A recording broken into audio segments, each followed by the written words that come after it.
আর্জেন্টিনার খেলোয়াড় তোর প্রিয় হলো কেমনে বেঈমান? এই মুসলমানের বাচ্চা বল বেটা, এখন দাঁড়ায় বল বেটা। কোন কাফের বেঈমান, কোন খ্রিস্টানের বাচ্চা, কোন ইহুদি, তুই মুসলমানের ঘরে জন্ম নিয়া তোর রক্তে মুসলমান মার রক্ত, তুই কেমনে ওই বেঈমানের মতো সাজলি?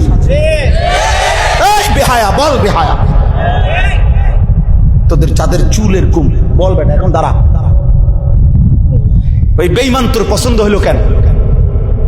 তোর রক্ত ইসলাম নাই বেটা, তোর মা মুসলমান না, তোর বাপ মুসলমান না বেটা, তোর দাদা দাদি মুসলমান না, ওরা সব বোকা, তুই চালাক হয়ে গেছ বেটা,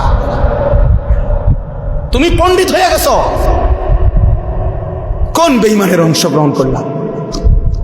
কেন সাজলা বেঈমানের মতো? তোমার নবী নাই, তোমার রাসূল নাই, তোমার আল্লাহ নাই, তোমার নবী সাল্লাল্লাহু আলাইহি সাল্লাম চুল রাখে নাই? কথা বলে না কেন?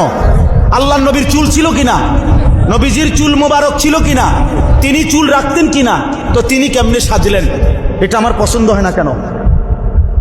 নবীর সাহাবী সোয়া লাখের চাইতে বেশি সাহাবী, লক্ষের চাইতে, ওনাদের চুল ছিল না মাথায়? তো ওনাদের চুল কেমন ছিল তার কোনো বর্ণনা নাই কিতাবে? তো তুমি দেখো না এটা? তোমার ধর্মকে তুমি এত বড় বেইজ্জতি করলা কেন? তোমার রাসূলকে তুমি এত বড় বেইজ্জতি করলা কেন? এটা কোনো ইনসাফ হইতে পারে? দিন রাত মুসলমানের ঘরে জন্ম নিয়ে মুসলিম হয়ে চুলের উপরে সারা দিন ফ্যাশন, এটা বুঝি একটা কথা হলো? আমার ভাই বল, এটা বুঝি একটা কথা হলো?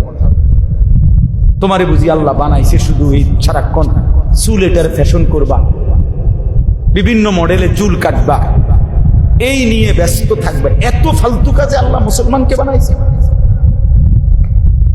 তাইলে সারাদিনে কি করলাম? গত এক সপ্তাহে কি করলাম? গত এক বছরে কি করলাম? বলো ভাই, বলো। নিজের জন্য ভাবো ভাই, প্রত্যেকের উচিত নিজের জন্য কিছুটা সময় একান্তে ভাবা যে আসলে আমি কে, আমি কোত্থেকে আসছি, কে আমাকে পাঠাইলেন, আমি যা করছি আমার সৃষ্টিকর্তা কি তাই চায়? তিনি যা চায় আমি তা করি কিনা, আমি যা করি তিনি তা চান কিনা? এতটুকু বোঝাপড়া, এতটুকু যদি বিবেকের একটা বোঝাপড়া না থাকে, প্রিয় ভাই আমার, বাস্তবিক অর্থে সে মানুষ হয় না, মানুষ হয় না। এর অনুভূতি যদি না থাকে, আর তো বলা নিজেকেই চিনি না, মানুষ এত বেউকুফ হয় না, সুস্থ স্বাভাবিক মানুষ এমন হয় না। জন্য প্রত্যেকে নিজের জন্য একান্ত ভাবা উচিত। ইয়া আইয়ুহাল্লাযীনা আমানু আলাইকুম আনফুসাকুম, কোরআনুল কারীমের মধ্যে আছে, আল্লাহ তাআলা বলেন, হে ঈমানদারগণ, তোমরা প্রত্যেকেই নিজেকে আঁকড়িয়ে ধরো। আলাইকুম আনফুসাকুম, আলজিমু, আলাইকুম অর্থ নিজেকে মজবুতভাবে ধরো, নিজেকে গড়ো, নিজের দিকে খুব নজর দাও।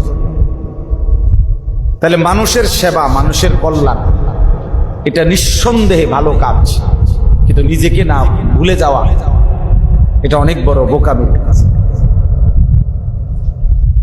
উনি তো মাশাআল্লাহ সর্দার সাহেব, মাতবর সাহেব, বিকাল 3টা থেকে রাত 10টা পর্যন্ত বিরাট বড় মেল করে দরবার করে এই সাইরাত রাস্তা